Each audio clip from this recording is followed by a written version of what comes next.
Today I'm going to tell you a short thing in task capture which usually people don't tell. In other videos, you can see that you can get all the details about task capture, but you will not find this small part in it. Just let me show you that part. This is the part how you can create your own template in task capture. As you know that there is a UiPath PDD uploaded in it and Automation Hub PDD. You can also use and create your own template in task capture. This is a short part you can see in task capture documentation also. So let me tell you this thing first. We can create our own PDD template from scratch by using task capture also, as we can do it in Word file where we can add text, logo, styling, headers, footers, and do all the changes that we require. So in it, as you can see, they say what are placeholders, and we generally use placeholders in task capture. What is placeholder basically? So the task capture basically use placeholder, which is a symbolic name that represents a specific piece of data within a project. So here task capture uses placeholder to show its PDD document. Okay, so let me show you one example of placeholder. As you can see this image, here I have used title in curly braces in front of title, and here you can see it's written my title. So what is this in curly braces and here my title? So here you can see that in curly braces the title, it is a placeholder, and my title is the title of the PDD or whatever document you are creating it is. Just like that, it's description, and here also in description it's some info. In process map, it's a diagram in curly braces, and here is the process map. So this is just a basic example. So let me show you some of the placeholders we can use to create our own PDD document. First, if you want the title, we can use this.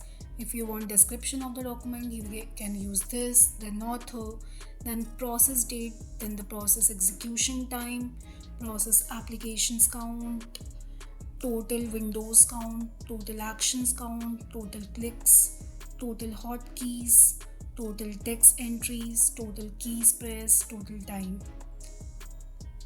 Then we can go to application, which application we are using basically. The name of the application, the total action counts, the total number of actions covering in it, the total clicks we are using, the total hotkeys, the total text entries, the total key pressed, total time, and in which window we are using. In that we can do it like with name of the window, the total actions count, total clicks, total hotkeys, total text entries, total keys we pressed, total time it takes. After this we can close the windows, then the application. If we are end with that, then we can use the windows again if we are using any windows. So from this template you can use whatever things you needed for your own template. So in windows also, these are the things we can use. Then we can add a diagram also by this placeholder. So this is for the process diagram image. Then the sequence layout, if we are having any sequence in our PDD, we can add this, the sequence title, the sequence description, sequence execution time. Then the action layout, if we are having any action in that sequence, the action title, the action description, and the action image which we are using, or the action execution time, how much time it is taking. then the action metadata which we are using, that will be of which type, action type, key modifiers, key log and keys, is mouse, is keyboard input, is keyboard special keys if we are using any, then the mouse button if we are using. After that, close that whole loop of the placeholder, the action metadata, then action layout, sequence layout. Now here's a part of exception. If we are having any exception in our PDD, then we can add this also. Here are exception steps, in which we have title, description, execution time, then the action title, action description, action execution time, action image which we are having in it exception, action metadata, so the action type. Now the action metadata whole placeholder will be closed, the action also closed, then the exception steps also closed, and the exceptions also closed. So all these loops should be closed. You should always take care of that, because if you don't close these loop, then the whole PDD will not work. Then it's no use of the placeholders. It will not work and does not place the things in right position. Now in exception switch application we are using, we can repeat these steps as you can see in the normal steps also. So we can add this also in Windows also, we can add that steps. After that, close it. So these are the basic placeholders we can use. So it's just simple, you can see it once and use it and make your own template.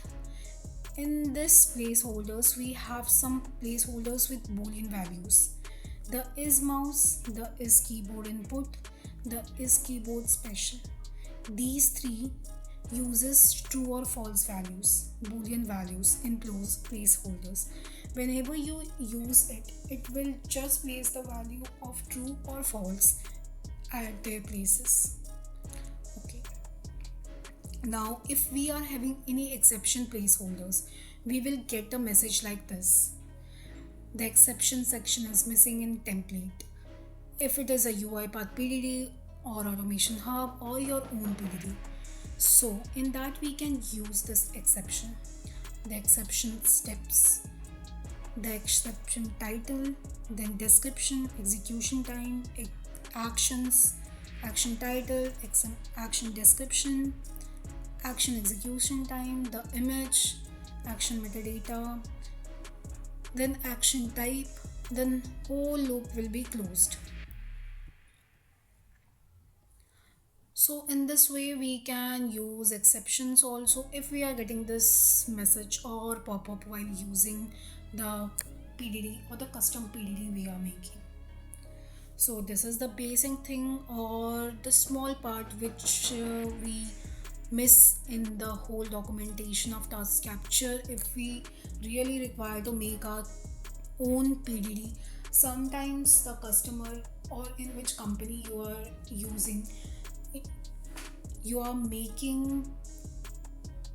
have to make different template. They told you to make different template for their PDD. They will ask you to make your custom PDD.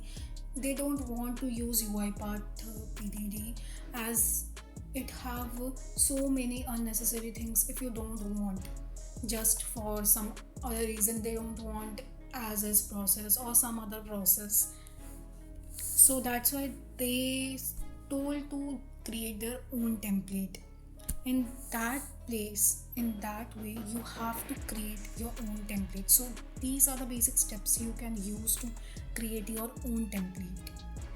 So now let me show you in practical how to create a template. So as you know, this is our task capture. Here let me create a new document by capturing the process. Okay, let me start capturing. So now let me open a new window. Here start capturing. let me type Amazon.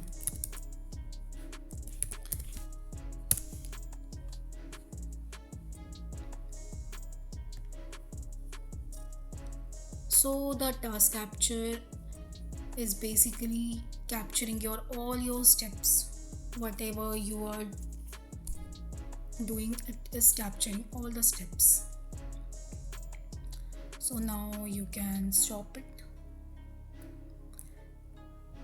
As you can see this, it had already created. You can also merge and detect the same screen and merge it in task capture, as it have already created the whole